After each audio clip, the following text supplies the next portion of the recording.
Bon, vous attendez. Allez-y, donnez le goût. Comment? Ouais, allez-y, c'est bon, c'est bon.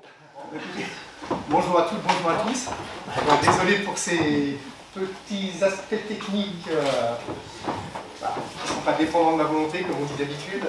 Voilà, je me présente rapidement. Je suis Didier Laurent, je suis directeur de la Banque de France à Cluse.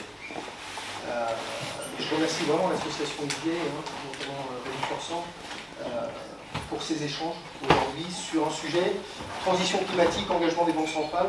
Transition climatique, c'est un sujet de notre quotidien à tous. C'est pas forcément là où vous attendez la Banque centrale, et en particulier la Banque de France. Je ne vais pas rentrer dans le détail de la transition climatique, vous êtes sans doute d'ailleurs peut-être plus expert sur le sujet que moi-même. Par contre, je vais vous présenter nos engagements de Banque centrale, ce qu'on fait concrètement, pourquoi d'abord on est effectivement amené à intervenir sur ce sujet, et puis quels sont nos moyens. Et vous allez voir que nos moyens sont quand même des moyens et des leviers puissants pour pousser aussi cette transition climatique. Et puis engagement des banques centrales, c'est un engagement aussi très concret, et c'est aussi de ça que je vais vous parler, puisque vous êtes chef d'entreprise.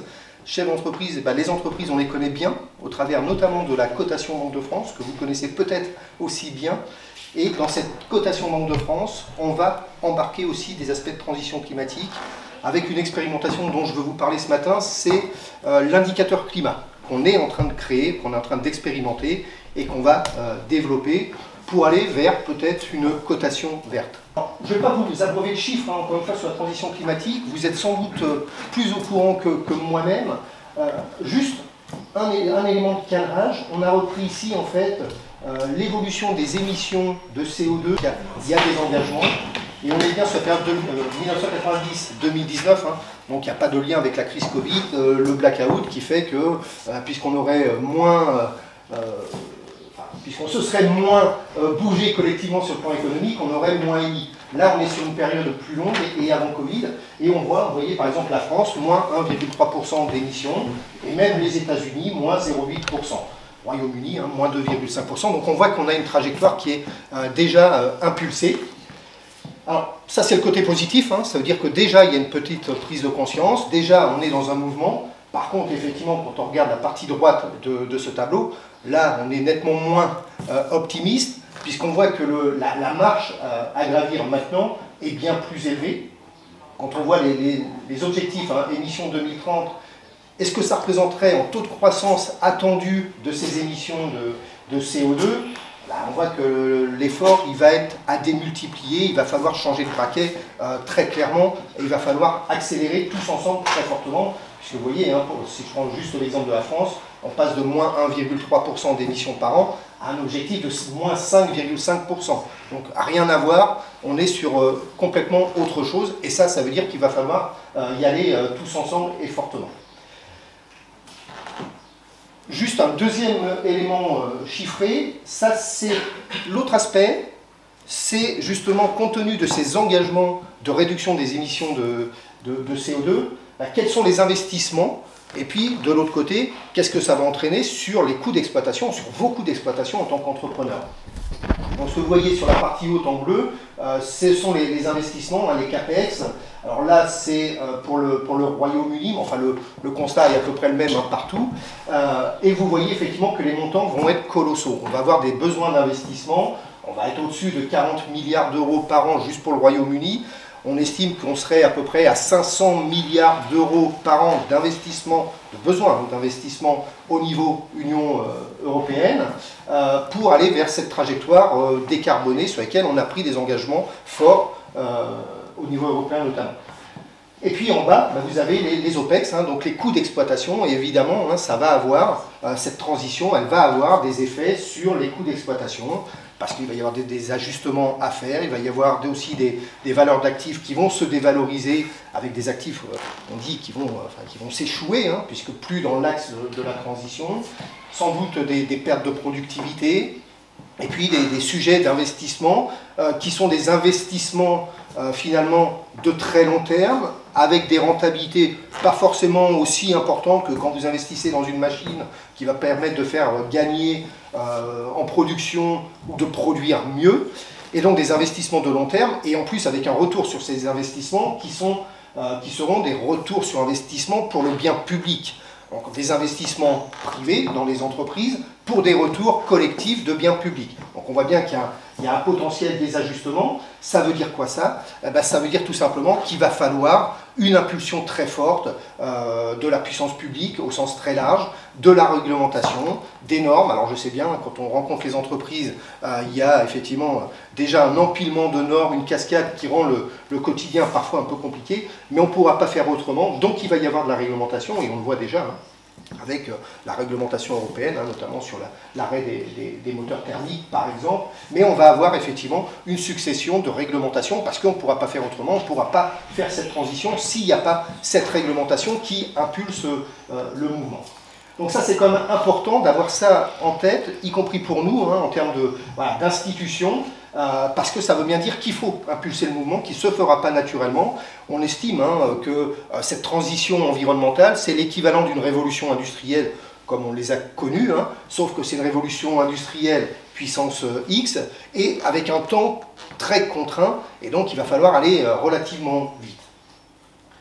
Donc ça c'est juste pour le cadrage général, et donc dans tout ça, quel est le rôle des banques centrales et globalement quel est le rôle de la puissance publique dans l'accompagnement? Chose importante, l'idée c'est quand même de dire, et je pense que ça c'est important d'en avoir conscience, mais vous en avez forcément conscience, cette transition elle va concerner tout le monde. Aucun acteur économique, aucun secteur d'activité, entreprise, finance, aucun secteur, aucune région, aucun acteur, particulier, entreprise, collectivité, peut se dire qu'il échappera à ce mouvement, qui est un mouvement de fond. Et on a souvent, on dit souvent que c'est principalement l'Europe qui est effectivement dans ce mouvement et qui d'ailleurs, en se mettant seul dans ce mouvement, se mettrait un petit peu un boulet au pied et dans une compétition mondiale qui serait plus compliquée. Ce que je veux vous montrer là par ce graphique, alors, qui n'est pas forcément très visible, je vais juste vous donner quelques décryptages, c'est qu'en fait, on a quand même un mouvement vraiment mondial. Je prends deux exemples. IFRS Fondation, IFRS, ça vous parle peut-être ou pas, IFRS, ce sont les normes comptables internationales, notamment en termes de consolidation. Et sur ces normes IFRS, ce sont des normes privées, il n'y a pas, là, ce n'est pas une institution publique, mais ces normes qui sont portées par cette fondation, il y a eu la création, il y a 2 ou 3 ans, de l'International Sustainability Standards Board, qui est vraiment une réflexion sur le développement des normes comptables, je parle bien des normes comptables, notamment de tout ce qui est rapport extra-financier, la communication, pour encadrer ces normes au niveau mondial et leur donner un axe important en termes d'ESG, en termes de critères ESG, en termes de transition, notamment climatique, mais pas que. Et donc ça, c'est un premier élément. Et là, encore une fois, ça, c'est pas l'Europe, c'est mondial. Au mondial, on a aussi le réseau des banques centrales, mais j'en dirai quelques mots, avec les banques centrales et les superviseurs qui travaillent aussi sur ces sujets-là. Et là encore, même si l'impulsion, je vais vous en reparler après, vient plutôt d'Europe, ça se développe au niveau mondial. Et donc ces réflexions, cet accompagnement et cette trajectoire, elles se déterminent au niveau du monde. Si on zoome maintenant sur l'Europe, on a 3 grandes structures qui se sont mises en place, 3 grands éléments qui se sont mis en place. D'abord la taxonomie. La taxonomie, c'est quoi? C'est la classification des activités pour, derrière, avoir une taxe, enfin des taxes qui soient plus ou moins, ou des critères d'éligibilité qui soient différenciés selon justement l'engagement des entreprises en matière de RSE. Donc ça c'est important, et ça vraiment, c'est un levier européen. Et puis on a le CSRD et le SFDR, donc le CSRD, Corporate Sustainability Reporting Directive, c'est la standardisation au niveau européen des normes de communication, donc des rapports extra-financiers, et publication d'informations des critères ESG. Alors on commence progressivement, dans un premier temps c'était les entreprises avec plus de 500 salariés, mais avec une trajectoire qui va progressivement concerner toutes les entreprises, au moins toutes les PME. Donc là, avec des éléments, encore une fois, assez forts de ce qu'on attend sur les rapports, sur la communication, sur ces sujets-là. Décidément.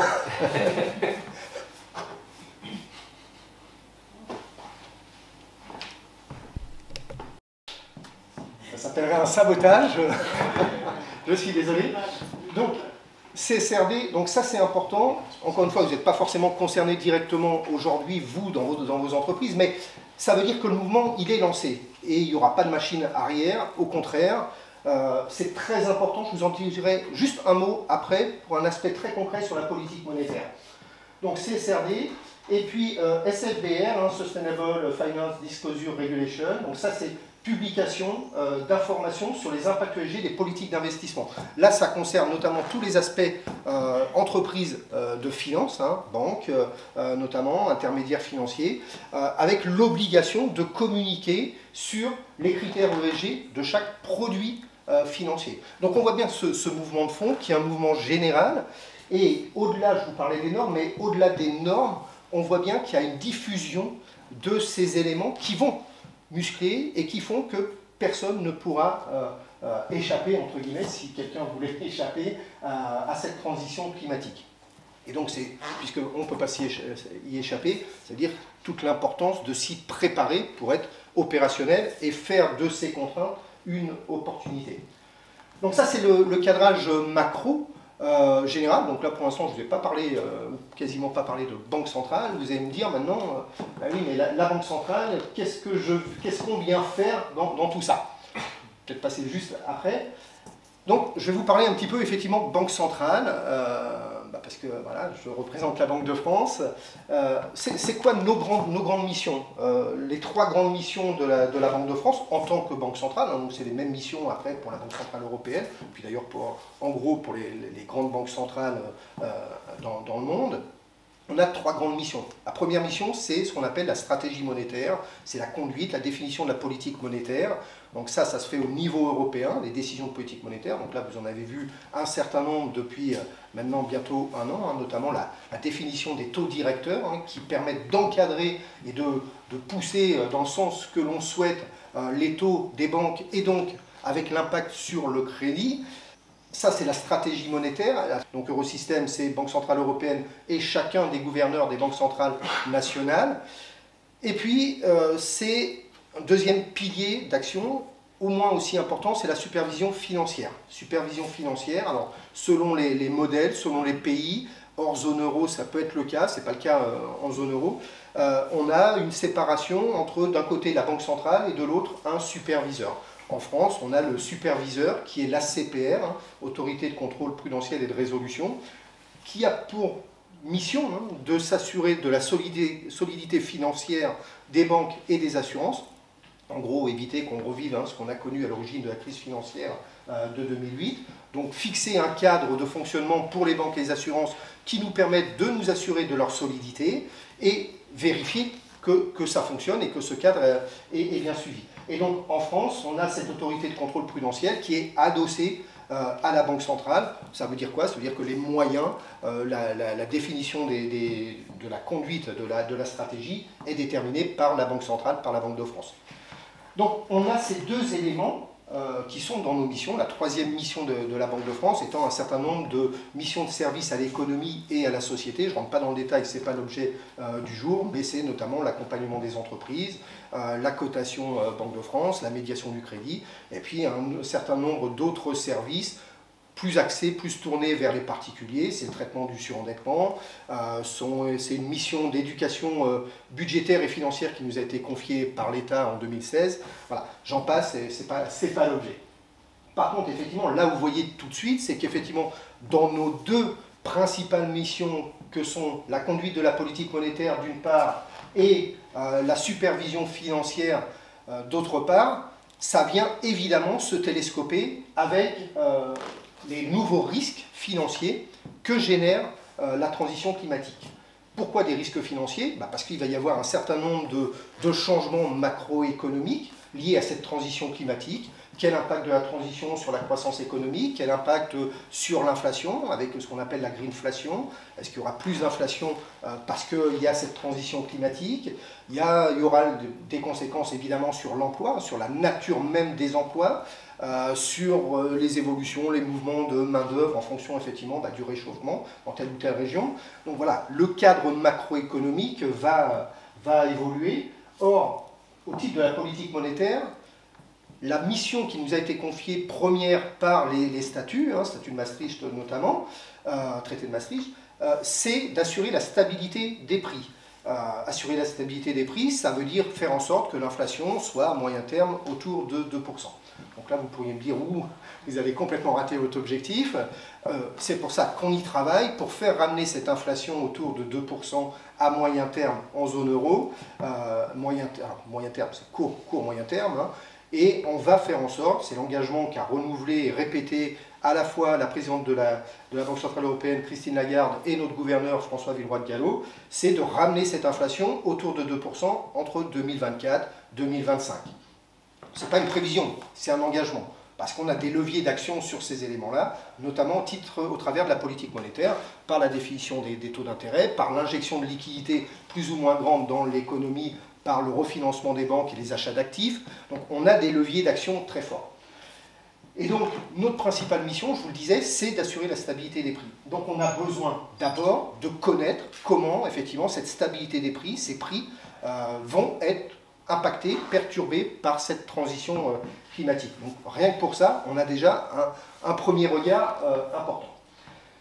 Deuxième élément, ça c'était la définition de la politique monétaire. Pour conduire cette politique monétaire, on a deux grands outils, je vous ai dit, les taux directeurs, et puis on a un autre outil qui est aussi très important, qu'on a commencé à réduire, parce que notre but maintenant c'est effectivement de réduire cette inflation trop forte, c'est l'injection de liquidités dans l'économie. Comment on fait ça? Eh bien, on a deux canaux. On rachète des titres sur le marché secondaire. Hein, donc, vous savez bien qu'avec l'indépendance des banques centrales donnée par les traités, on ne refinance pas directement les États. Par contre, on va refinancer les banques en achetant sur le marché secondaire, notamment des obligations d'État, par exemple, pour donner de la liquidité. Et puis, on fait ce qu'on appelle du refinancement sur créances privées. Ça veut dire quoi? Ça veut dire que quand les banques, et là c'est très concret pour vous en tant qu'entreprise, quand les banques vous financent, elles ont sur votre entreprise une créance qu'elles peuvent nous apporter en contre-garantie, ce qui leur permet de venir chercher auprès de la Banque centrale, donc auprès de la Banque de France, hein, très concrètement, des conditions financières en termes de taux préférentiels, et puis surtout d'avoir à nouveau de la liquidité pour continuer à financer. Donc, par ce double canal, achat de titres, donc achat d'obligations ou de créances privées, hein, puisque je vous parlais d'obligations, mais sur l'ensemble des programmes d'achat d'actifs que nous menons au niveau de l'eurosystème, 90% à peu près ce sont des achats d'obligations, donc des emprunts d'État, mais on a quasiment 10% qui sont des achats d'obligations d'entreprises. De grandes entreprises, hein, très grandes entreprises, éligibles à ces programmes de rachat. Et donc dans ces deux aspects-là, que ce soit cet aspect achat d'actifs ou cet aspect refinancement des banques, et là pour le coup c'est y compris les PME, hein, puisque vous le savez, on cote toutes les entreprises dès lors qu'elles font plus de 750 000 € de chiffre d'affaires, ça veut dire à peu près 300 à 350 000 entreprises cotées chaque année, et donc toutes ces entreprises, dès lors qu'elles ont une cotation, je dirais, favorable auprès de la Banque de France, peuvent faire l'objet d'un refinancement pour leurs banquiers auprès de la Banque centrale. Et donc dans ces deux aspects-là, on le reverra après, mais évidemment, on a la main aussi pour contribuer au verdissement de la finance, notamment, puisqu'on commence par des actions très très concrètes à verdir cette politique monétaire. Deux exemples. Sur les achats de titres, très récents, depuis octobre 2012, on a, je vous ai dit, à peu près 10% de ces achats de titres, on parle de centaines de milliards d'euros, hein, sur ces achats de titres. Depuis octobre 2012, on a dit au niveau européen, stratégie monétaire de la Banque Centrale Européenne, qu'on verdissait ces programmes d'achat. Ça veut dire qu'on attribue un score aux très grandes entreprises éligibles à ces programmes d'achat, et en fonction de ce score, eh bien, on va plus ou moins aller investir dans les obligations de telle société ou telle autre en fonction de son implication plus ou moins grande sur cette transition notamment environnementale. Donc là on a un levier très fort et c'est un levier pour dire aux très grandes entreprises attention, demain, dès aujourd'hui, mais demain, si effectivement vous ne vous impliquez pas dans cette transition, Et évidemment, vous le savez, on parlera après, scope 2, scope 3, élargissement. Quand les très grandes entreprises s'impliquent dans ce mouvement, elles embarquent avec elles tout leur écosystème. Et donc, on a un moyen assez fort d'embarquer les très grandes entreprises aussi dans cet environnement favorable à la transition climatique. Et puis, sur le collatéral, là, on n'a pas encore pris de décision, mais on est dedans. Et on est en train, effectivement, de dire aux banques, attention, dans le collatéral que vous pourrez nous amener en demande de refinancement, eh bien, nous allons verdir ce collatéral et donc nous prendrons plus ou moins les entreprises en fonction de leur implication dans ce verdissement de l'économie. Donc ça, c'est important. Donc ça, c'est vraiment la entre guillemets, première action qui fait qu'on est effectivement impliqué et qu'on est légitimement impliqué dans ce verdissement de la finance au titre de la politique monétaire et évidemment encore plus fortement dans le cadre de la supervision financière. Supervision financière, je vous le disais, c'est quoi? C'est s'assurer de la solidité financière des banques et des assurances. Comment on fait ça? D'abord, je vous l'ai dit, il y a un cadre, donc on leur impose un certain nombre d'exigences en termes de niveau de fonds propres, c'est ce qu'on appelle les accords Bâle III, en termes de liquidité. Et puis derrière, on contrôle, on leur demande un certain nombre d'éléments de reporting pour nous assurer effectivement que cette solidité financière est bien garantie. Évidemment, là pour le coup, en termes de solidité financière des banques et des assurances, la transition climatique est d'autant plus marquée qu'elle génère des nouveaux risques financiers. Elle génère un certain nombre de risques financiers, notamment parce que les banques pourraient se retrouver à leur actif avec des titres d'entreprise ou des créances qui finalement seraient des actifs qui, dans quelques années, perdraient très largement de leur valeur parce que plus dans l'écosystème et dans les besoins ou les attentes des investisseurs. Donc ça, c'est un vrai risque, notamment par les dépréciations dans les bilans des banques, avec des risques de provision si effectivement ces titres, entre guillemets, étaient échoués par rapport à cette transition. Et donc là, effectivement, on a un engagement et un besoin d'être très impliqué, d'être capable de mesurer les enjeux de cette transition climatique pour les banques elles-mêmes et donc pour le système financier dans son ensemble.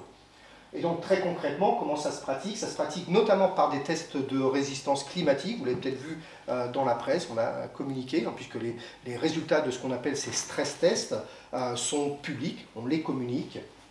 Et ça veut dire quoi? Ça veut dire qu'on est vraiment dans une gestion dynamique de ce risque climatique pour les banques et les assurances. En gros, on fixe, nous, enfin l'ACPR, l'autorité de contrôle, on fixe un certain nombre d'hypothèses sur les conséquences de cette transition climatique, taxe carbone, évolution des enjeux, évolution des risques, et puis on va calculer ce que ça peut impliquer dans le bilan de chaque banque pour voir, entre guillemets, quelle serait la capacité de résistance, de résilience de la banque sur ses engagements par rapport à ses fonds propres. Donc voilà, donc ça, on est quand même, c'est très important, et donc on va contribuer, et on contribue fortement à ces engagements climatiques, qui sont les engagements de toute la société globale. Voilà. Alors, là, on rentre un tout petit peu plus dans le concret aussi des autres actions qu'on mène. La Banque de France a impulsé, justement, je vous disais que la réflexion et les actions étaient des actions mondiales. On a impulsé à la Banque de France ce qu'on appelle le réseau NGFS. Alors, NGFS, je ne vais pas vous le faire en anglais, mais en français, c'est le réseau des banques centrales et superviseurs pour le verdissement du système financier. C'est quoi? On a créé ce NGFS en 2017. On n'était pas beaucoup d'acteurs à l'époque. Il y avait 8 banques centrales et superviseurs dans le monde. Donc l'intérêt était, il faut le dire, assez limité à l'époque. Et l'idée, ça a été de se mettre autour de la table et de travailler ensemble pour analyser, entre guillemets, les risques et faire des recommandations. Des recommandations à l'ensemble des banques centrales et superviseurs de la planète et des recommandations aux décideurs politiques. Aujourd'hui, on est 144 banques centrales, superviseurs au niveau mondial. Ça vous montre, pas simplement le rôle de la Banque de France, c'est pas ça l'important, mais ça vous montre surtout, effectivement, que ces sujets de transition climatique ne sont plus que des sujets européens, comme on pourrait le penser, et que c'est vraiment au niveau mondial que les réflexions sont conduites. Alors, ce NGFS, dont d'ailleurs le secrétariat est assuré, le secrétariat mondial est assuré par la Banque de France à Paris, encore une fois, il fait des recommandations aux autres banques centrales et superviseurs. Vous voyez, vous avez quelques exemples. Intégrer les risques liés au climat dans le suivi de la stabilité financière et la supervision micro-prudentielle. C'est ce dont je vous parlais, hein, c'est vraiment analyser les risques dans les bilans des banques, donc c'est des choses très concrètes. Intégrer des facteurs liés au développement durable dans la gestion des portefeuilles pour compte propre. Un exemple, hein, la Banque de France, évidemment, à côté de ses actions de banque centrale et de politique monétaire, avec les achats d'actifs dont je vous parlais, le refinancement, le collatéral, elle a un certain nombre de ressources propres, notamment ses engagements de retraite. En gros, à peu près 21-22 milliards d'euros. Et bien, très concrètement, l'une des illustrations de ça, c'est de dire que les banques centrales, c'est bien de mener des actions pour les autres, mais doivent commencer par elles-mêmes, hein, avec cette exemplarité qui est nécessaire pour légitimer toute action. Et ça veut dire verdir notre propre politique de gestion de nos actifs fonds propres. Et ça veut dire que quand on gère effectivement nos fonds de réserve pour les retraites, c'est 21-22 milliards d'euros, évidemment avec des renouvellements importants chaque année, eh bien on verdit cette action. Et de manière très concrète, hein, ça c'est des grands mots, mais ça veut dire par exemple que dès 2022, si je ne dis pas de bêtises, on avait pris l'engagement qu'on limiterait très fortement les achats de titres d'entreprises qui auraient encore recours au charbon, par exemple. C'était une limitation. 2024, c'est zéro dans nos portefeuilles. Même chose pour les acteurs pétroliers. Donc vous voyez, il y a un vrai mouvement. Alors 21 milliards sur l'ensemble des mouvements de fonds, c'est pas grand-chose, mais l'idée c'est simplement d'être exemplaire pour être légitime dans ce qu'est après nos actions de politique monétaire. Et là, sur la politique monétaire, on est sur des mouvements bien plus importants, hein, puisque je vous rappelle que simplement le programme d'achat d'actifs, l'un des deux grands programmes d'achat d'actifs sur la période post-Covid, c'était au niveau de la zone euro 1850 milliards. 850 milliards d'euros, vous commencez à avoir un peu de poids sur les marchés pour dire qu'est-ce qu'on prend, qu'est-ce qu'on ne prend pas. Bon, remédier aux lacunes en matière de données, ça très important, hein, je vous en parlerai après sur l'indicateur climat, c'est effectivement, c'est qu'une illustration, mais si on veut avoir des actions, encore faut-il qu'on ait des données, d'où aussi toute l'importance de ces exigences sur les rapports extra-financiers pour les entreprises, mais aussi pour les établissements financiers, et qu'on se coordonne sur quelles sont les données qui sont parlantes, significatives, sur quoi il faut faire le focus, etc. Et puis sensibiliser davantage et renforcer les capacités d'analyse, encourager l'assistance technique et le partage des connaissances. Donc ça c'est aussi important, hein, c'est de travailler ensemble sur cette transition. Et puis recommandation aussi envers les décideurs politiques, parvenir à une publication d'informations financières en rapport avec le risque climatique et environnemental. Donc ça c'est tout ce dont on parlait tout à l'heure sur les engagements en rapport financier. Encore fallait-il que les décideurs politiques donnent aussi l'impulsion au niveau mondial pour qu'on ait ces exigences. Et puis, par exemple, favoriser le développement d'une taxonomie des activités économiques. Donc là, l'Europe, effectivement, a avancé sur cette taxonomie, mais c'est important que voilà, ça se développe partout. Et ces échanges, ils ont lieu notamment en aparté, entre guillemets, du G20. Hein. Donc à chaque réunion du G20, il y a ces sujets-là qui sont abordés. Donc voilà, donc ça c'est quand même très important. On peut poursuivre. Et sur l'ACPR, pour rentrer juste dans le détail, solidité financière, ce dont je vous parlais, trois axes d'action. Un, inciter les banques et les assurances à adopter une bonne gouvernance du risque climatique. Là, c'est de manière très concrète. Hein. On demande aux banques de communiquer notamment dans leurs rapports financiers, mais de communiquer aussi auprès de l'ACPR des éléments précis qui nous permettent aussi de nous assurer qu'il n'y ait pas trop, mais pas de greenwashing. Donc ça, on est quand même très attentif. Le suivi des expositions des banques et des assurances, ça c'est ce dont je vous ai déjà parlé, hein, c'est vraiment matérialiser le risque en cas de non-investissement des établissements financiers ou de leur contrepartie dans cette transition climatique. Et puis évaluation dynamique des risques, hein, je vous en ai parlé aussi, les stress tests, donc ça de manière très concrète et régulière. Et l'idée derrière, c'est bien d'amener, c'est pas simplement de faire un constat, hein, et de dire que les banques sont plus ou moins bien enfin, plus ou moins exposés, c'est aussi d'avoir un raisonnement en dynamique, donc pas simplement le faire le constat à un instant T, mais de dire aux banques et aux assurances, attention, des nouveaux risques peuvent ou risquent de survenir. Est-ce que vous les avez pris en compte? Comment? Et ça, c'est important voilà, en termes de risques très concrets hein, du système financier. Et donc, vous voyez, un dernier exercice, enfin, oui, le dernier exercice pilote en grand, c'est-à-dire que toutes les grandes banques de la zone euro ont participé, hein, obligatoirement d'ailleurs, à cet exercice pilote hein, qui avait été conduit entre juillet 2020 et avril 2021. Ce qu'on peut dire, c'est, alors je reviendrai sur la définition des deux risques, mais sur le risque de transition, un impact plutôt modéré à l'horizon 2050. Voilà, ça devrait plutôt pas trop mal se passer. Et par contre, un risque physique avec un accroissement significatif de la sinistralité, c'est vrai pour les banques, c'est vrai pour les assurances évidemment, lié à cette transition climatique. Et donc, ça veut dire qu'il faut regarder ce risque, faire attention, se désensibiliser un peu, donc ça peut-être modifier un peu la trajectoire, et puis avoir des fonds propres en face suffisants pour porter et supporter ces risques. Sachant que voilà, on n'a pas d'inquiétude, hein, puisque globalement, vous le savez, hein, et c'est aussi un point important, je fais une petite digression, mais le gros avantage qu'on a, entre guillemets, post-crise Covid, c'est qu'on n'a pas connu ce qu'on avait connu en 2008, c'est-à-dire à la fois une crise économique, mais née d'une crise financière. Donc on avait les deux. Aujourd'hui, on n'a pas de crise financière, on a des banques, notamment au niveau de la zone euro, qui sont très solides et qui respectent très largement les obligations en termes de niveau de capitaux propres par rapport aux engagements qu'on leur a fixés. Hein. Et d'ailleurs, à un certain moment, générer quelques crispations, puisque les banques disaient que par cette réglementation, on pouvait restreindre effectivement le développement et donc le crédit aux entreprises et éventuellement aux particuliers. On voit bien aujourd'hui tout l'intérêt de cette réglementation qui fait qu'on est à l'abri d'une crise financière et qu'on n'est pas du tout dans ce que vous avez pu voir, hein, SVB aux États-Unis, hein, et SVB aux États-Unis, c'est d'abord justement une crise de la non-réglementation, puisque cette banque, comme d'autres,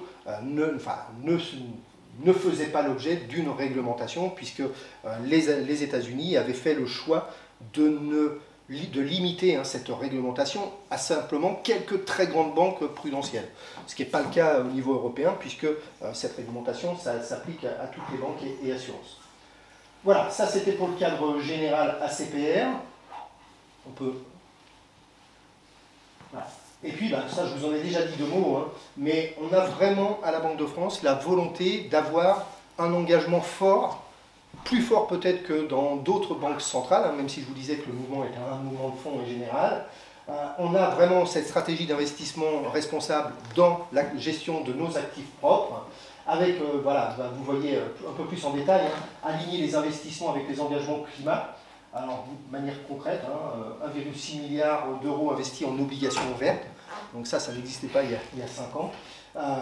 355 millions d'euros de souscriptions sur des fonds thématiques. Voilà, et on s'engage vraiment. Et puis intégrer les critères ESG dans la gestion des actifs. Et je vous disais tout à l'heure, là vous avez l'exemple précis, 2021, exclusion des émetteurs dont plus de 2% du chiffre d'affaires est lié au charbon thermique, 10% pour les hydrocarbures, et fin 2024, un seuil abaissé à 0, et avec des seuils renforcés sur le pétrole et sur le gaz. L'idée, c'est vraiment aussi de jouer sur cette, transition, par cette exemplarité, et aussi par le symbole, entre guillemets. Si on dit que nous, Banque Centrale, on ne va plus sur ces secteurs-là, évidemment, ça a aussi une implication, une généralisation pour le reste de la finance. Il y a quand même un rôle de modèle et d'exemple de la Banque Centrale. On peut passer...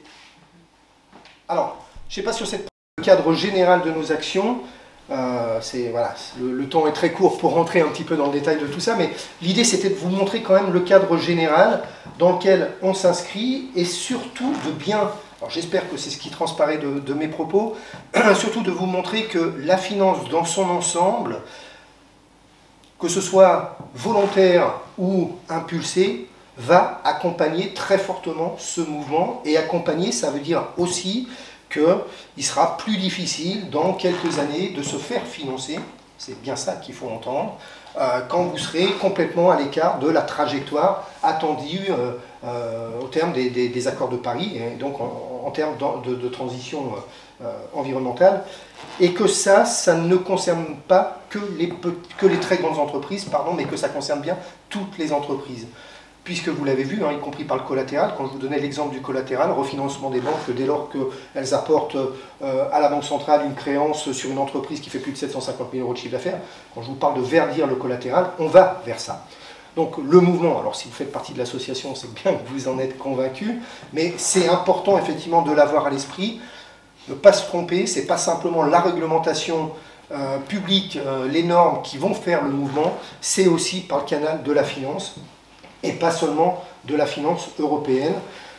Les grands fonds d'investissement mondiaux ont déjà pris des engagements, mais au-delà des engagements, on voit qu'il y a une réorientation d'un certain nombre d'achats d'actifs, qu'ils sortent de certains secteurs, qu'ils viennent davantage sur d'autres secteurs, et donc que ce mouvement, c'est un mouvement essentiel, et qu'à partir du moment où l'argent se met dans ce mouvement, ça va drainer quand même tout le monde. Je ne sais pas si vous avez des questions ou si les aspects techniques vous ont complètement déconnecté de moi. Oui. J'ai juste une petite question. Est-ce que c'est... Alors je comprends que d'un point de vue financier, vous voyez le risque climatique direct, physique, sur les installations, comme le risque le plus important à 2050. Je me demande juste si quand on regarde autour des entreprises qui sont plus modestes, si le risque principal, c'est pas celui de la transition en fait. Alors, là, il y a peut-être un décalage entre la finance et l'entreprise. Alors non, pardon. Alors, vraiment, c'est une très belle transition que vous me faites, parce que je vais vous parler de l'indicateur climat, et si vous avez compris de ce que je vous ai dit que le seul risque c'était le risque physique, erreur de ma part, vous avez raison, je parle de risque global, mais vous avez entièrement raison, le risque est au moins aussi important, c'est le risque de transition. Et là, je vais vous montrer de manière concrète, avec cet indicateur climat qu'on est en train de mettre en place, et qui donne, vous allez voir, une part au moins aussi importante, voire plus, au risque de transition qu'au risque physique. Parce que ça, enfin, alors, voilà, je vais vous répondre par cet indicateur climat, et puis n'hésitez pas à revenir après, à la fin, si voilà, je ne vous ai pas totalement convaincu, mais oui, c'est ça, on sait. Merci. Pas d'autres questions sur cette première partie? Bon, et bien justement, donc, une illustration très concrète de ce qu'on va faire. Là, je vous ai parlé politique monétaire, je vous ai parlé vraiment des grands mouvements banque centrale. Je vais maintenant vous parler d'une action très spécifique, au sens particulier, hein, de l'action de la Banque de France au travers de ce qu'on est en train de créer à côté de la cotation Banque de France, c'est l'indicateur climat.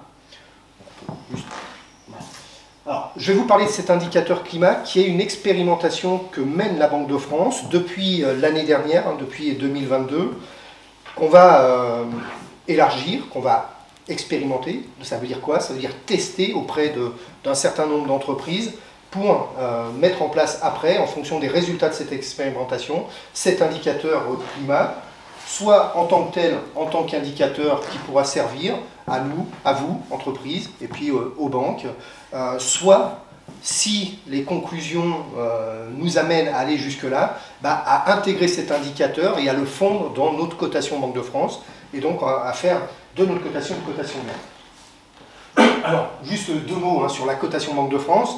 Vous le savez, la cotation Banque de France, ou si vous ne le savez pas, vous le saurez maintenant, la cotation Banque de France, c'est une appréciation que porte la Banque de France sur la solidité financière d'une entreprise, donc sur sa capacité à honorer ses engagements financiers sur un horizon de 1 à 3 ans. Donc c'est vraiment un jugement que porte la Banque de France sur les entreprises, donc sur leur solidité. Alors, encore une fois, pour les entreprises qui font plus de 750 000 € de chiffre d'affaires, mais toutes celles qui font plus de 750 000 € de chiffre d'affaires.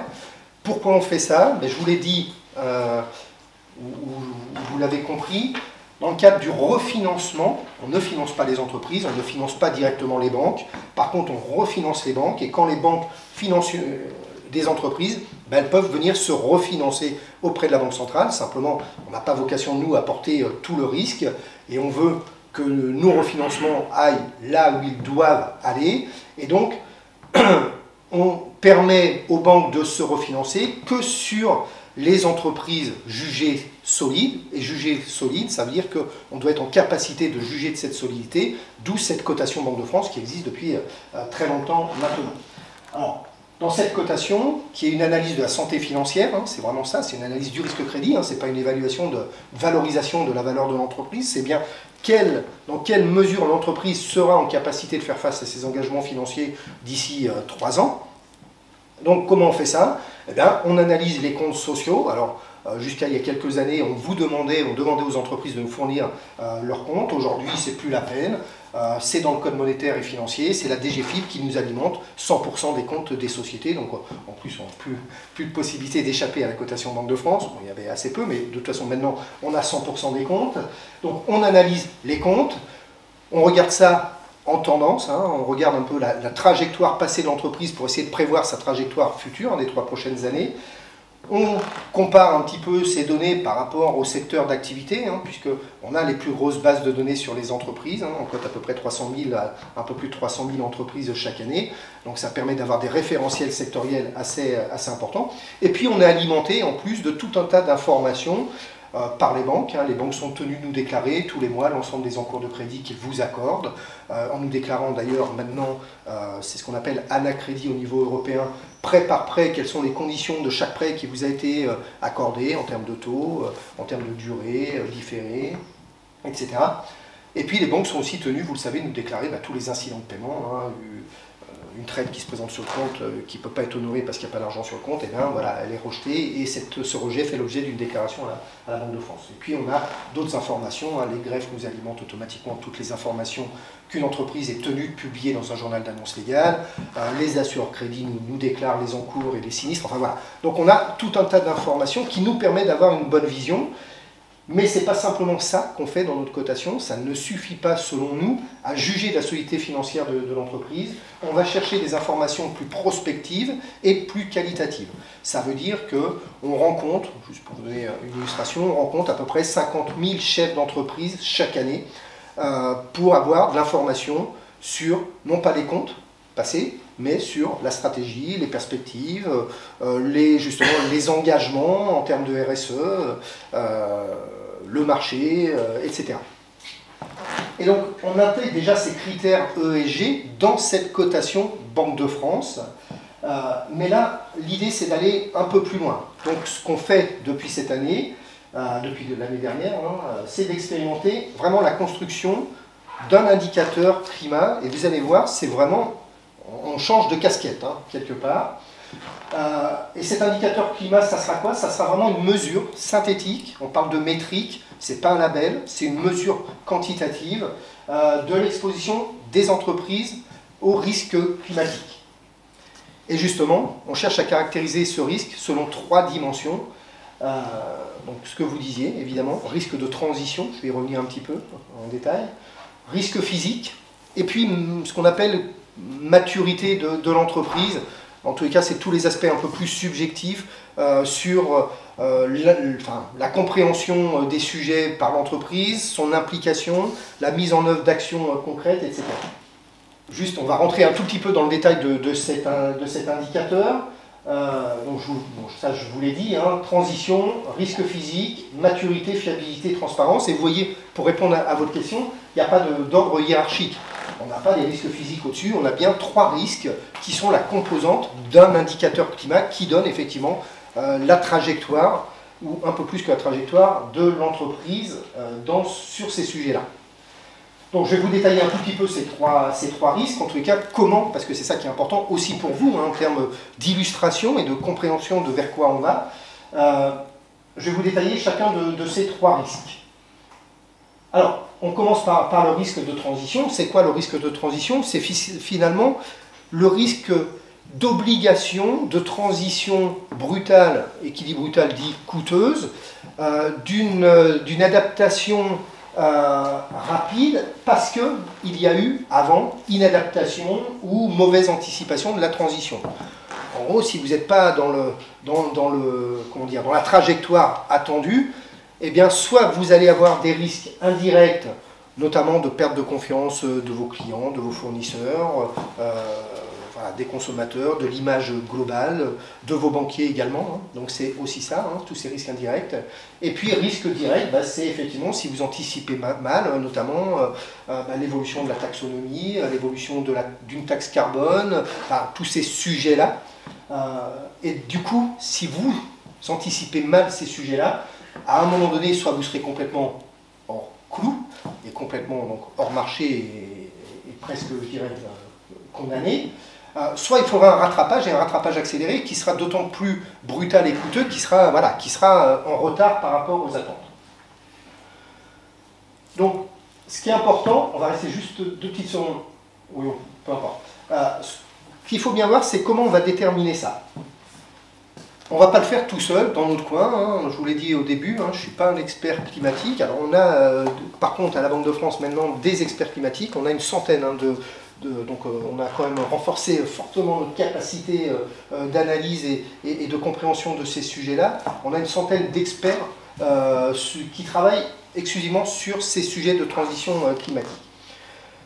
Mais évidemment, on ne va pas faire ça dans notre coin. On va travailler avec vous, avec les entreprises. C'est pour ça que je vous parle d'une expérimentation. On n'a pas bâti un indicateur chez nous, dans nos locaux, et puis on le met en place parce qu'on sait que ça marche. Non, on a bâti un indicateur en travaillant notamment en partenariat étroit avec l'ADEME, pour lequel on utilise justement la méthodologie ACT, hein, de l'ADEME, et donc tout notre référentiel s'inscrit justement dans ces principes qui sont reconnus, encore une fois, avec ce partenariat notamment avec l'ADEME. Donc on va travailler avec les entreprises, je vous le disais, comment on a bâti un questionnaire. Alors le questionnaire, c'est pas un questionnaire très simple, donc je ne vais pas vous le remettre à la fin de la séance, parce que d'abord c'est un questionnaire qui est un questionnaire sectoriel, pas évidemment les mêmes enjeux, les mêmes contraintes, les mêmes engagements sectoriels selon qu'on appartient au secteur de l'acier, du transport, de l'hôtellerie-restauration, évidemment. Donc on a bien des questionnaires qui sont sectoriels. Mais on va travailler et on travaille avec les entreprises. Donc cet indicateur, je vous l'ai dit, on a commencé à le bâtir en 2022. On l'a testé auprès d'une soixantaine d'entreprises en 2022, hein, dans 6 grands secteurs choisis parce que plus impliqués en termes de nécessité de transition, en gros les secteurs jugés plus pollueurs. Et on élargit cette année, puisque cette année on expérimente cet indicateur auprès de 1250 entreprises d'une dizaine, de 10 secteurs très précisément, de secteurs d'activité. L'idée pour nous, c'est vraiment de voir si les entreprises d'abord sont en capacité de répondre, jusqu'où on peut aller dans l'exigence de ces demandes. Est-ce que les éléments qu'on récupère par ce questionnaire nous permettent d'avoir un indicateur qui est solide, qui est fiable, et derrière, qu'est-ce qu'on peut en faire de cet indicateur, et est-ce que, dans un deuxième temps, est-ce que cet indicateur, il est bien un élément clé, pas seulement de l'engagement d'une entreprise dans cette transition environnementale, mais aussi un indicateur de vulnérabilité de l'entreprise. En gros, est-ce qu'une entreprise qui aura un bon indicateur transition climatique aura un risque de défaillance, de défaut, donc un risque en termes de solidité financière, moins élevé qu'une entreprise qui aurait un moins bon indicateur? Vous comprenez? Voilà, l'idée c'est vraiment ça, c'est d'être capable ou pas de faire ce parallèle. Est-ce que oui ou non, une entreprise qui est bien engagée et donc qui a un bon indicateur, parce que moins de risques physiques, un engagement et donc une transition mieux amorcée que la moyenne, est-ce que ça c'est une garantie de solidité financière ou pas? Alors on pourrait se dire oui, intuitivement, oui, bah si, ça va marcher, parce que en plus ça va attirer les clients, les banques, donc, mais on est des gens sérieux à la Banque de France, et donc on veut être certain de ce qu'on fait, et donc on ira jusqu'à une utilisation de cet indicateur dans notre cotation que quand on sera certain de ce lien, et que ce lien est bien caractérisé.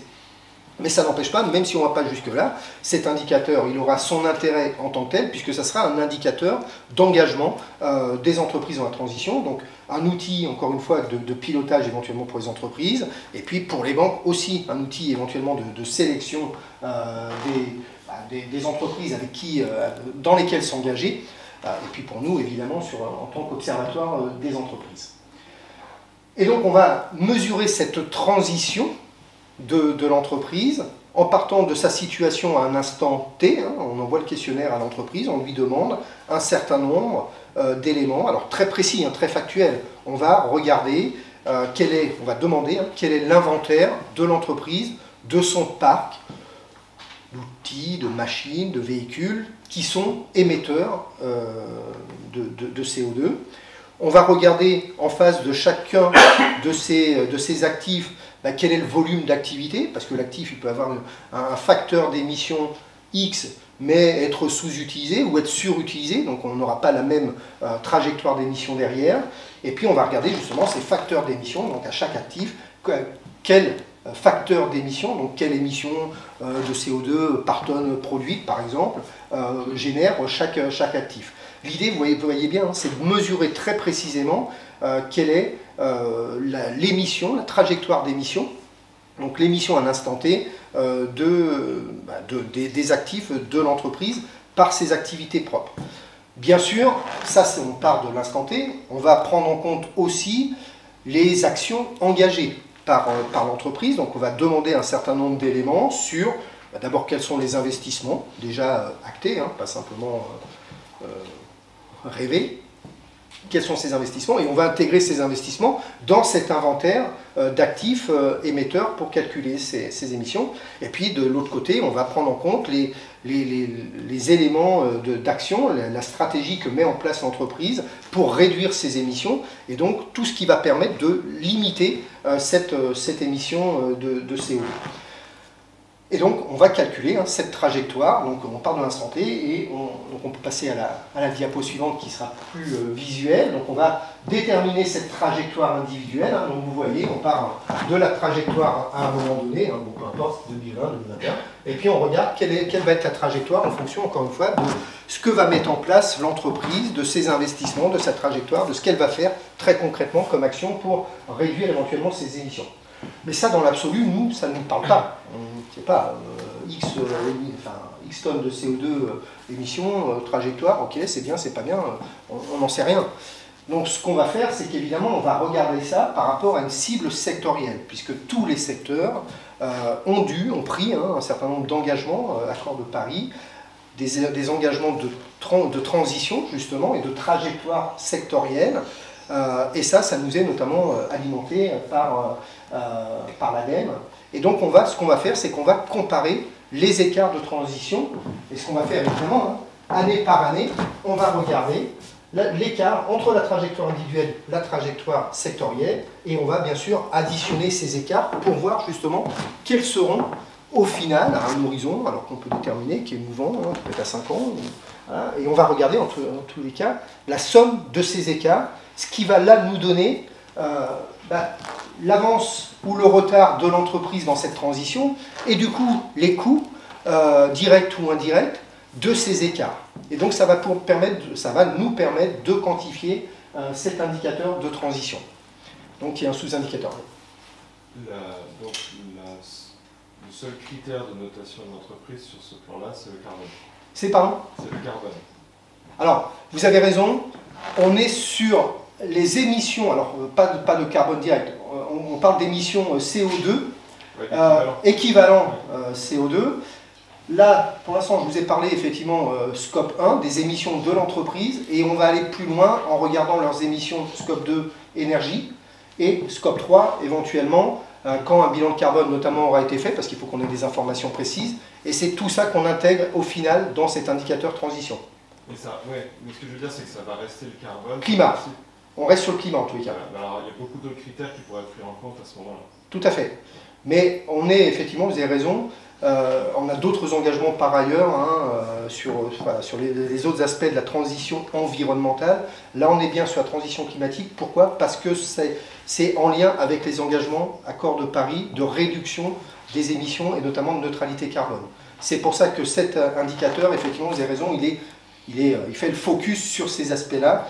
On ne parle pas de biodiversité, notamment, etc., sur lesquels on a d'autres engagements par ailleurs. Mais là, on est vraiment sur cette transition carbone, donc émission CO2. Voilà pour l'indicateur transition, pour le risque de transition. Second risque, C'est le risque physique. Donc ce sont les conséquences, très concrètement, des aléas météo sur l'activité économique. Donc tout ce qu'on entend tous les jours, sécheresse, tempête, toutes les conséquences du dérèglement climatique et avec la génération de risques d'aléas météo sur l'activité économique. Alors là aussi, on n'est pas des experts de la météo, on ne sait pas faire. Donc on a noué un partenariat avec Météo France qui, par contre, a notamment, alors pas simplement sur la cartographie de la météo qu'on a tous les jours, mais notamment sur l'analyse des risques spatio-temporels, sur lesquels Météo France a une expertise et une légitimité reconnue, et donc on est alimenté. L'idée pour nous, c'est vraiment d'arriver à cartographier de manière fine les risques des entreprises, et quand je dis les risques des entreprises, c'est bien les risques en fonction de leurs divers positionnements géographiques. Ce n'est pas évidemment le siège social de l'entreprise qui est important. Si l'entreprise a X établissements, on va avoir cette analyse de risque pour chaque établissement. Donc d'avoir une cartographie de ces risques physiques et de l'évolution en fonction de leurs établissements. Et l'idée, c'est de regarder, une fois qu'on a vu cette exposition à des risques, quels sont les risques réellement générés. Pas la même chose selon le secteur d'activité, mais c'est de calculer, de mesurer ce risque. Je prends un exemple, simplement, prenez le réchauffement. Si vous êtes dans une région ou dans un périmètre où les événements de canicule risquent d'être très élevés, ça va avoir aussi des conséquences sur le travail, simplement. Comment vous faites travailler vos salariés sur des chantiers s'il fait 45-50 degrés, c'est pas tout à fait le même fonctionnement. Donc voilà, c'est vraiment une cartographie précise des risques physiques en dynamique, grâce à ce que nous fournit Météo France. Et évidemment, dans le questionnaire qu'on adresse aux entreprises, il y a aussi toute une partie qui est dédiée à ce thème-là, même si on est alimenté par Météo France, où on va demander aux entreprises si elles ont d'abord déjà été victimes, entre guillemets, de ces risques, et si c'était le cas, quelles ont été les conséquences directes pour leur entreprise. Et puis, au-delà de ce qui s'est déjà passé, est-ce qu'elles sont sensibilisées, est-ce qu'elles ont fait une analyse justement de ces risques pour bien anticiper, mesurer les risques futurs auxquels elles pouvaient être exposées. C'est important dans notre indicateur et dans notre esprit. Cet indicateur, vous avez bien compris, il a possiblement une vocation de prise en compte dans notre cotation pour que nos cotations soient encore plus fiables dans l'analyse du risque crédit, de la solidité financière des entreprises. Mais il y a aussi un facteur, une volonté d'embarquer les entreprises, de les sensibiliser, de les aider à se sensibiliser sur ces thématiques-là, à se dire, ah oui, si la Banque de France me pose telle ou telle question, il faut peut-être que moi je me les pose si je ne me les suis pas déjà posées. Donc il y a aussi ce côté-là de participer à une réflexion et à un mouvement collectif. Donc voilà. Pardon, excusez-moi. Oui. Comment vous faites pour traquer éventuellement la rupture de chaîne d'approvisionnement d'un fournisseur qui n'est pas géolocalisé là où les sociétés se situent? Alors, vous avez raison. Attention, notre indicateur, il n'est pas parfait à 100%. Non, mais c'est vraiment... Effectivement, on va lister, on demande aux entreprises de nous lister leurs fournisseurs, leurs clients, pour essayer d'aller regarder et de croiser les analyses qu'on peut avoir sur ces entreprises-là par ailleurs. Mais il y a une limite à ça. C'est qu'effectivement, si vous avez des fournisseurs en cascade et que le dernier est au fin fond de la Chine, très honnêtement, je ne vais pas avoir la prétention de vous dire qu'on va être capable de capter ça. Donc on est dans un indicateur qui aura le mérite d'exister et qui est une avancée, qui aura pour vocation d'être perfectible, de s'améliorer. Effectivement, ça ne sera pas une garantie de prise en compte de 100% des risques, la totalité. Après, ça s'intègre dans un écosystème, il y a déjà d'autres choses, il y a des labels, il y a d'autres choses. Par contre, notre volonté aussi, malgré ses limites, c'est d'avoir un indicateur qui soit vraiment un indicateur presque quantitatif, entre guillemets, qui ne soit pas un label, justement, pour être aussi détaché de tous les labels. Alors, non pas qu'on ait des doutes sur les labels, simplement les labels, il y a une volonté embarquée dans la définition d'un label, et nous, on veut quelque chose qui soit totalement objectif et qui puisse être appliqué à tous, puisque, encore une fois, la volonté, c'est, au bout du bout, c'est d'être capable d'utiliser cet indicateur et de le déployer pour les 300 000 entreprises que nous cotons, tout secteur d'activité, toute taille. Et donc aujourd'hui, vous n'avez pas de label qui embarque tout le monde. Voilà. Mais vous avez raison.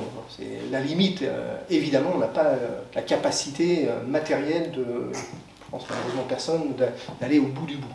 Mais c'est déjà un début de commencement.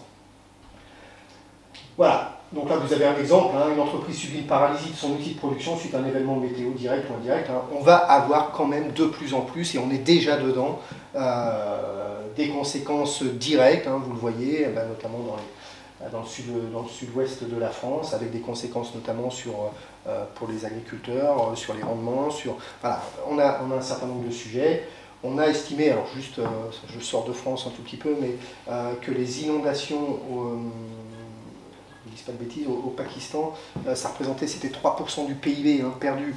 Donc on a des choses quand même, on voit bien avec une accélération, voilà, et avec des risques qui peuvent être des risques physiques forts. Donc on a les deux, hein, risque de transition on en a parlé, mais risque physique.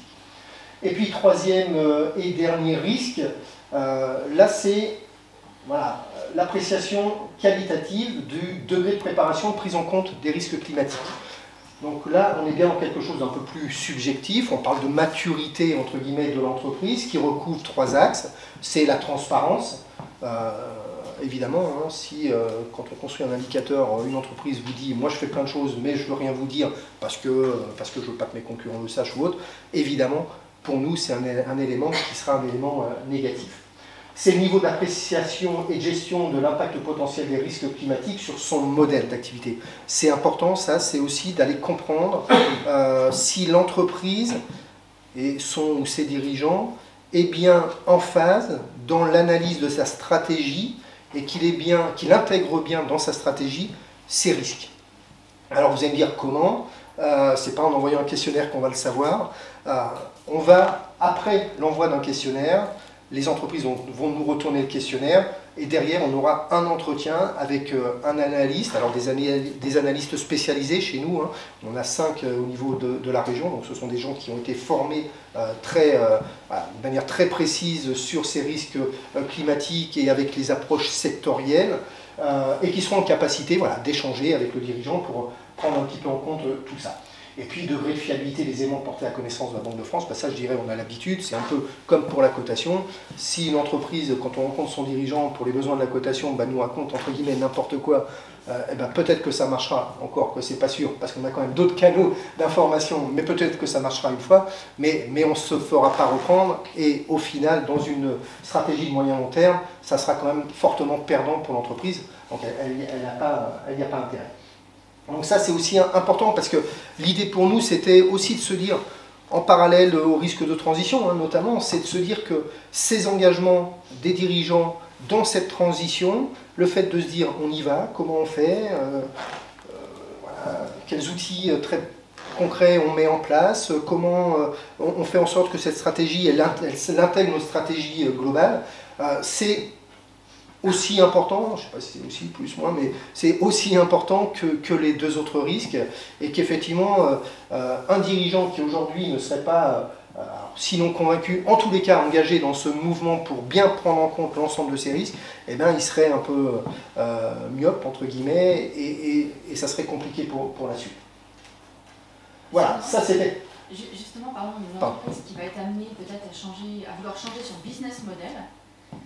Donc finalement, sur l'avenir, ça va être pour tout ce qui est prévision, business plan, etc. Comment vous l'accompagnez justement? Parce que là, sur l'avenir, c'est un peu compliqué d'avoir une vision claire de l'évolution. Comment vous l'accompagnez dans ces cas-là?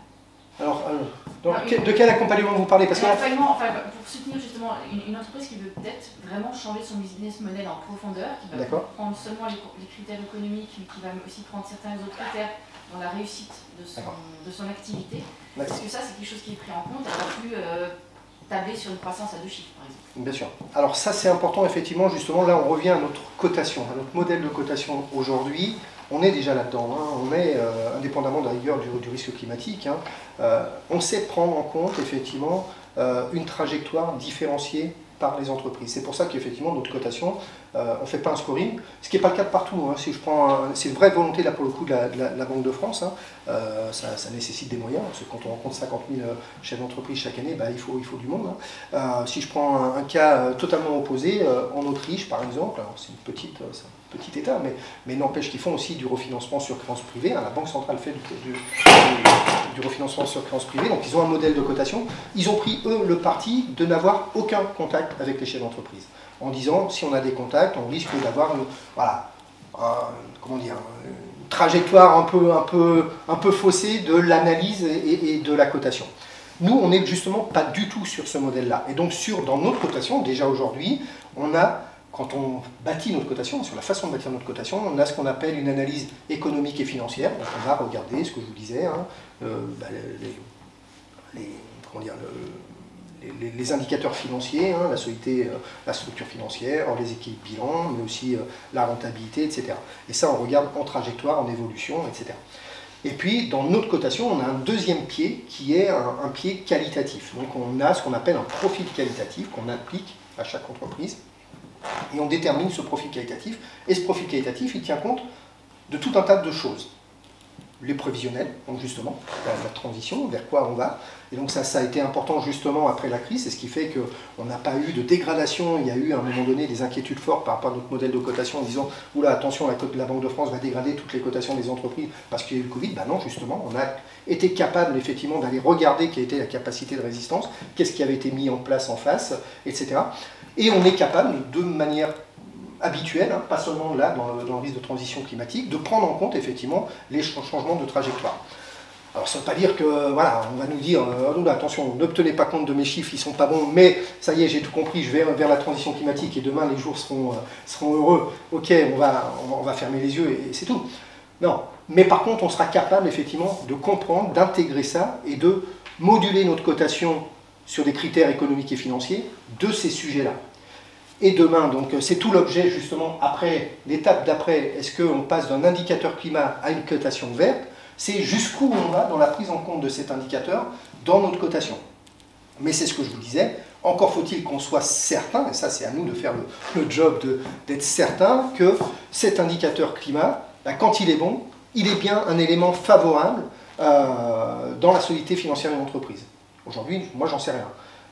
On ne sait pas si ces entreprises s'investissent plus dans la transition environnementale pour faire large et climatique en particulier parce qu'elles sont plus solides et qu'elles ont les moyens de le faire, ou est-ce qu'elles seront plus solides demain parce qu'elles se sont engagées dans la transition? Alors, on a bien une idée, hein, mais ça ne nous suffit pas. On veut que ce soit gravé dans le marbre, qu'on en soit certain. D'où effectivement cette poursuite de l'expérimentation cette année pour être certain de ce travail. Conclusion hein, sur cette démarche de construction, donc vous l'avez compris, démarche progressive, test de terrain, hein, on veut être certain de ce qu'on fait et de ce qu'on met en place. On est passé de 60 entreprises, 5 secteurs testés en 2022 à 1250 entreprises, 10 secteurs, donc on élargit très largement le spectre. Derrière, l'intérêt aussi par rapport à, par contre, vous parliez comment on accompagne, ben, l'un des moyens d'accompagnement, vous voyez, c'est qu'après les tests, on va avoir une communication bilatérale avec les entreprises pour leur dire, ben voilà, votre indicateur, il n'est pas public hein, évidemment, mais il serait celui-là et comment vous vous positionnez par rapport à votre secteur. Donc ça, c'est aussi un moyen d'accompagnement, c'est de dire, ben voilà, là, il semblerait que ben, vous soyez plutôt en retard par rapport à la trajectoire sectorielle, là, plutôt, ça va plutôt bien, et donc c'est aussi un accompagnement dans les actions à faire. C'est pour ça que moi j'ai eu des demandes, hein, alors pas beaucoup, hein, mais de quelques entreprises qui m'ont dit écoutez, on n'a pas été sollicité par la Banque de France pour participer et pour contribuer à cette expérimentation d'indicateurs climat. Par contre, on serait intéressé d'avoir votre questionnaire pour se poser les bonnes questions. Alors, on est en train de voir, parce qu'en même temps on ne veut pas communiquer, c'est difficile de communiquer sur quelque chose qui n'est pas abouti et sur lequel, après l'expérimentation, on va peut-être dire hop, retour en arrière. On n'effacera pas tout, mais hop, attention, il y a peut-être des choses là où voilà, on n'a pas bien mis l'accent, ou au contraire, voilà, on a été trop focus là, sur ce niveau. Donc on est voilà, un tout petit peu prudent là-dessus, mais en tous les cas, voilà, pour répondre à votre question sur l'accompagnement, c'est aussi un moyen d'accompagner les entreprises dans cette trajectoire. Voilà. Et puis à plus long terme, l'élargissement de l'indicateur à d'autres entreprises côté Banque de France. Voilà. Et ce qui est, bon, ça je vous l'ai déjà dit, hein, c'est ce que veut être cet indicateur, mais c'est important, c'est pas un label, sinon ça serait un label existant, mais on n'a pas de label. D'abord, on veut être toujours indépendant dans nos sources d'informations, hein, c'est vrai pour tout ce qu'on fait. C'est pour ça, par ailleurs, qu'on est notre propre institut de conjoncture et qu'on n'utilise pas simplement les données conjoncturelles de l'INSEE. En tant que banque centrale indépendante, pour être indépendant, il faut qu'on soit indépendant de nos sources d'informations, ce qui n'empêche pas bien sûr de s'appuyer sur les experts, et donc d'où les partenariats qu'on a, hein, je vous le disais, avec l'ADEME et avec Météo France pour utiliser vraiment les compétences là où elles sont. Et donc cet indicateur climat, c'est bien une métrique. Hein.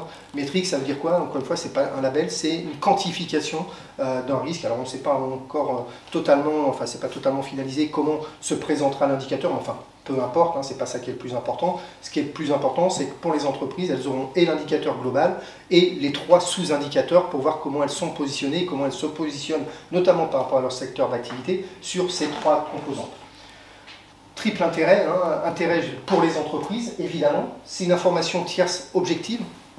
Encore une fois, c'est comme pour la cotation, on ne vend rien aux entreprises, on n'a pas de travers, on est totalement indépendant. On est très vigilant, justement, c'est ce que je vous disais, sur l'indépendance de nos sources d'information. C'est pour ça qu'on a développé ces compétences et cette expertise en interne. Hein. Je vous parlais d'une centaine de chercheurs sur ces sujets-là. C'est une information pour l'entreprise donc sur son exposition au risque climatique. Ça permet aussi de voir, hein, au-delà de tout ce qu'on a fait éventuellement dans l'entreprise, d'avoir un positionnement par rapport à ce que font les pairs dans le secteur. Et c'est donc un outil d'aide au pilotage de la stratégie de transition. Pour nous, évidemment, je vous l'ai déjà dit, hein, le but c'est d'enrichir notre diagnostic, hein, notre analyse de la solidité des entreprises. Et puis important, hein, c'est pour les banques, l'idée ça serait de pouvoir leur communiquer cet indicateur dirigeant, donc cet indicateur climat, qu'elles puissent accéder à cet indicateur climat et que ça leur serve aussi dans leur sélectivité des prêts qu'elles pourront accorder. On est d'ailleurs en discussion étroite parce que, vous pourriez me dire aussi, l'indicateur, bon ok très bien, mais vous allez faire un questionnaire, des questionnaires on en a déjà plein, et effectivement, voilà, on est plein d'acteurs à travailler sur ces sujets-là. On est en train de travailler avec la Fédération bancaire française pour essayer de bâtir un questionnaire commun, non pas pour les très grandes entreprises, parce que là, de toute façon, voilà, je vous l'ai dit, hein, les rapports extra-financiers sont encadrés, donc il n'y a pas besoin de trop travailler sur ce qu'on a besoin en plus.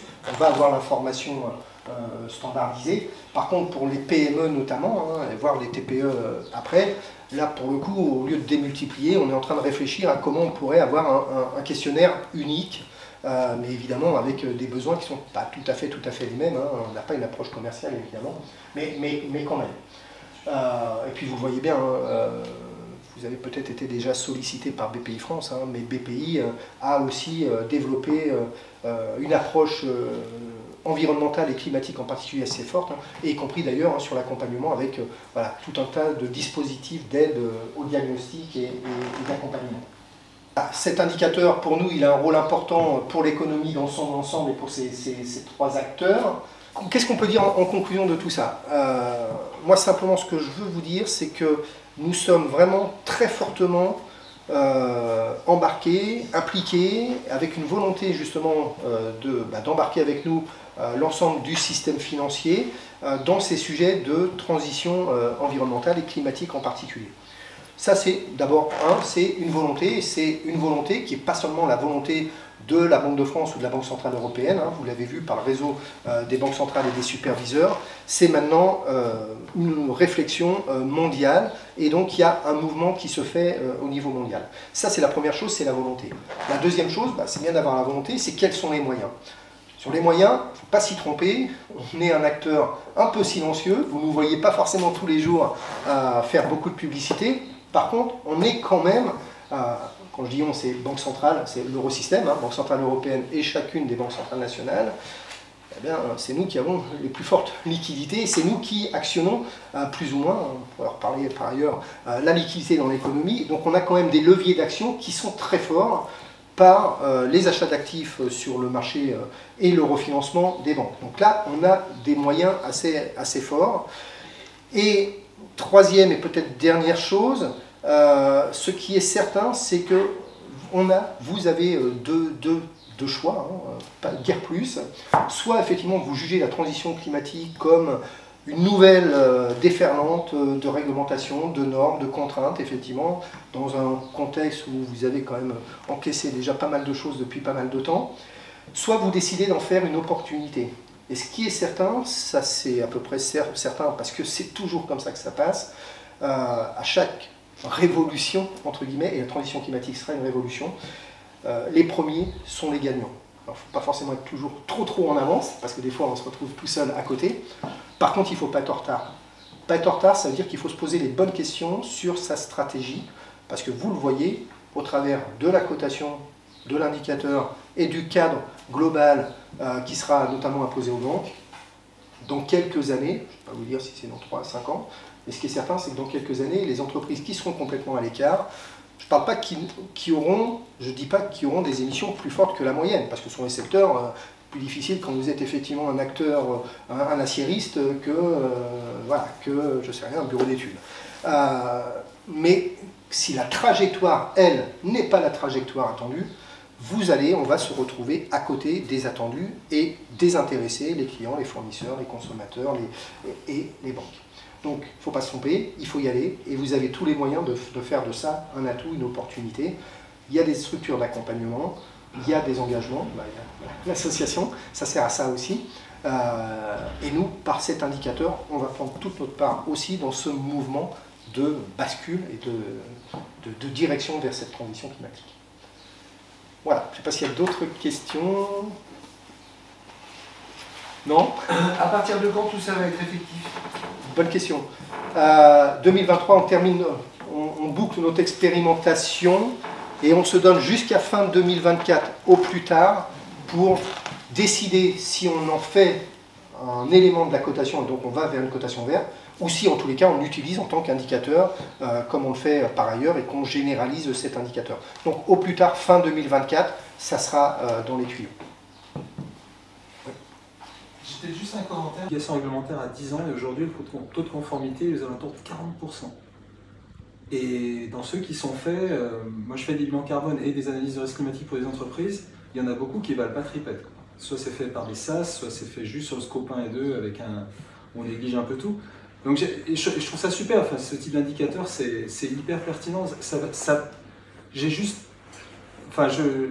juste dire que le bilan carbone qui finalement était relativement simple, parce que c'est des concepts de comptabilité où on met un peu de tonnes plutôt que de mettre des euros, on n'y est encore pas du tout. Et je veux juste dire que l'année prochaine on a un indicateur, c'est super, ça va tourner. Si déjà votre premier indicateur c'est la maturité de l'entreprise, vous allez déjà en trouver 60% qui devraient être en conformité avec des obligations légales qui ne le sont pas. Et donc je me dis juste qu'elle va prendre beaucoup plus de temps, peut-être que... Je trouve que c'est une super dynamique et ça fixe des choses, ça se raccroche aux systèmes internationaux, ça introduit la notion de risque. Je pense juste que ça va prendre du temps et notamment pour percoler avec des structures plus petites et je ne sais pas comment on fait pour le simplifier. Alors, plusieurs choses par rapport à ça. D'abord, l'indicateur, il est pas en concurrence avec le bilan carbone, évidemment. Non, pas du tout. Et au contraire, on cherche plutôt à inciter les entreprises à faire ce bilan carbone.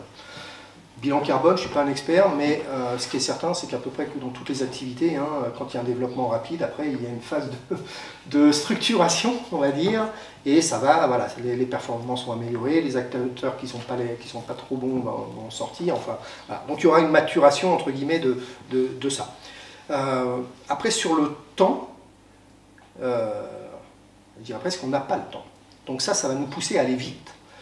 Sur l'indicateur, pour ce qu'on prend en charge, donc sur cet indicateur climat, je ne parle pas du bilan carbone, mais sur nos actions, on a mis des moyens considérables, mais vraiment considérables, en l'espace de 6-7 ans. Donc on est capable de mettre. Ça fait partie de toute la première vague de la diapo que je vous ai montrée sur les investissements. Il va y avoir des investissements colossaux à faire, partout.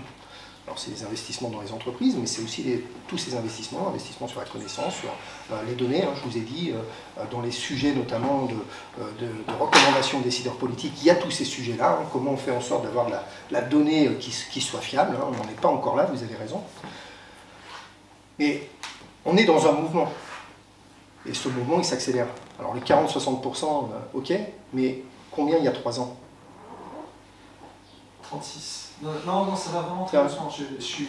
Alors, c'est un sujet qui est hyper débattu à la BC et à l'ADEME et à la BPI aussi, donc on est déjà super à la traîne pour mesurer ce qui est finalement le fondement de votre risque transitionnel d'estimation des émissions.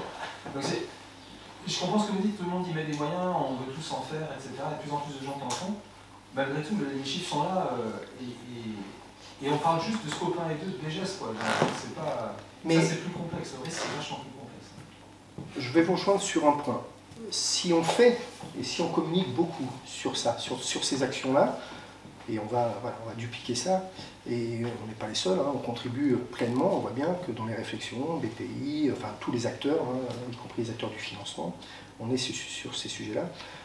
On voit bien qu'il y a justement la nécessité de plus communiquer pour que ce soit, comment dire, presque une fatalité, mais au sens presque positif du terme, c'est-à-dire que les chefs d'entreprise soient tous convaincus que maintenant on va tous y aller et qu'il ne faut pas rater ce démarrage qui a déjà commencé, mais qu'il faut y aller vite.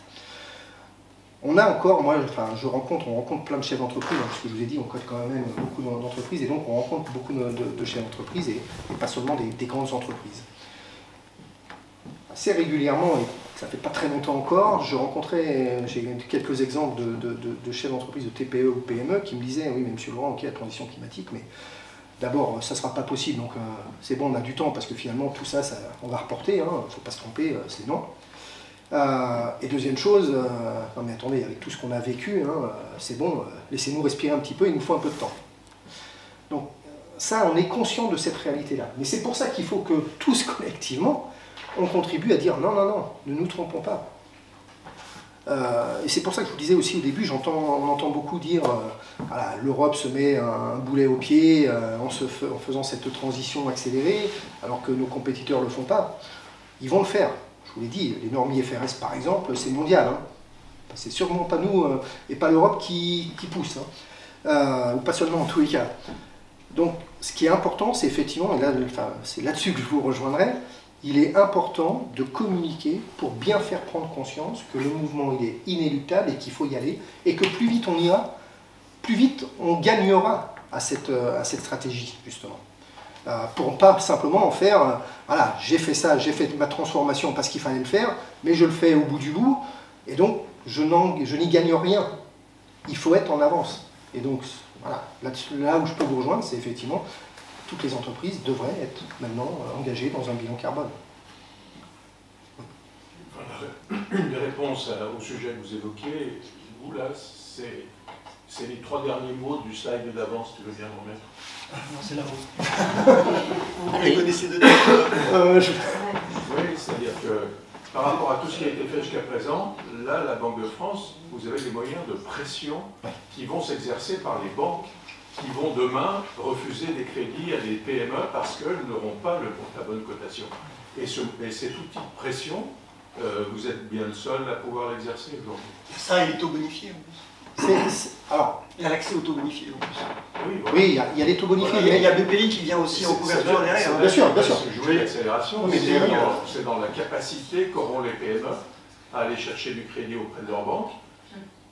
Si elles n'ont pas fait le chemin que vous décrivez là, si demain les crédits sont fermés aux entreprises qui n'ont pas fait le chemin, elles vont vite le prendre, le chemin. C'est pour ça, je pense que ça, ouais, je vous rejoins complètement, c'est vraiment ça.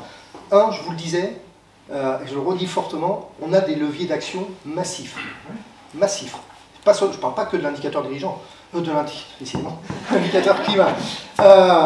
Je parle de ce que je vous ai parlé sur la politique monétaire, sur les achats d'actifs. Quand on dit aux très grandes entreprises, demain, score climat, parce que c'est ça qu'on dit. Hein. Là, moi, je vous ai parlé d'indicateurs pour toutes les entreprises. Je ne vous parle pas du score pour les très grandes entreprises, éligibles ou non au programme d'achat des obligations par la Banque centrale. Et là, c'est des montants massifs. Quand on leur dit, demain, ça sera non, donc votre marché, votre capacité d'emprunt sur les marchés va se réduire fortement, croyez-moi qu'ils vont y aller vite. Ça veut dire en même temps que les banques elles-mêmes entendent il va falloir que nous, dans notre portefeuille d'actifs, on soit dans cette transition.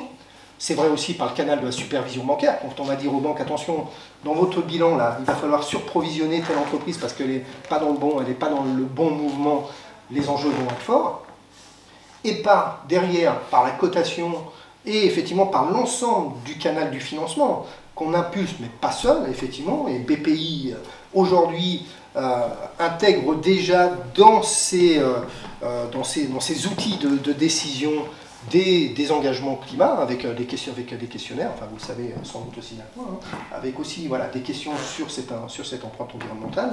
Donc c'est important de dire que le mouvement là va s'accélérer. Je disais, il y a des choses qui se font tous les jours.